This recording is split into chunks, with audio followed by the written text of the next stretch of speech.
ഒരു 45 മിനിറ്റ് മുതൽ 1 മണിക്കൂർ വരെ നീളുന്ന ഓരോ ഐറ്റംസ് ആയിട്ട് കൂട്ടി. എൻ്റെ ഫിസിയോതെറാപ്പിസ്റ്റ് എനിക്ക് പറഞ്ഞു തന്ന പോസ്റ്റേഴ്സ് എല്ലാം ചെയ്ത് ഞാൻ നല്ല ഫിറ്റായിരുന്നു. എൻ്റെ വയറൊക്കെ പോയി എല്ലാം ചെയ്തു. ഏതാണ്ട് ജനുവരി ഫെബ്രുവരി മാസം വരെ ഞാനിത് ചെയ്തു.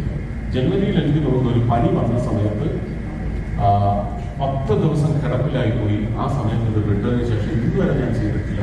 എൻ്റെ ജീവിതത്തിൽ എനിക്ക് തോന്നുന്ന ഏറ്റവും വലിയ വയറ് എനിക്ക് വന്നത് ഈ ഡ്രോപ്പിലാണ്. അപ്പോൾ ഇന്ന് ഞാൻ ഒരു 45 മിനിറ്റ് സെഷൻ ആത്മാർത്ഥമായിരിക്കണം, എൻ്റെ കൂടെ യോഗ ചെയ്തവരോടൊന്ന് വിചാരിച്ചതുകൊണ്ട് മാത്രം ഞാൻ സ്ട്രിക്റ്റ് ആയിട്ട് ശവാസന വരെ അത് കഴിഞ്ഞുള്ള ഓം ചാണ്ടിയും എല്ലാം ചെയ്തിട്ട് വന്നതിൻ്റെ ഒരു സുഖം പറഞ്ഞ് അറിയിക്കാൻ പറ്റാത്ത അത്രയും വലിയ സുഖമാണ് ഞാൻ ഒരുപക്ഷെ ഒന്ന് ഓടി പള്ളിയൊക്കെ ചെറിയ വന്നത്. ആ ബിസിനസ് എന്ന് പറയുന്നത് എനിക്ക് ഇന്ന് കാലത്ത് 45-50 മിനിറ്റ് നേരത്തെ ഒരു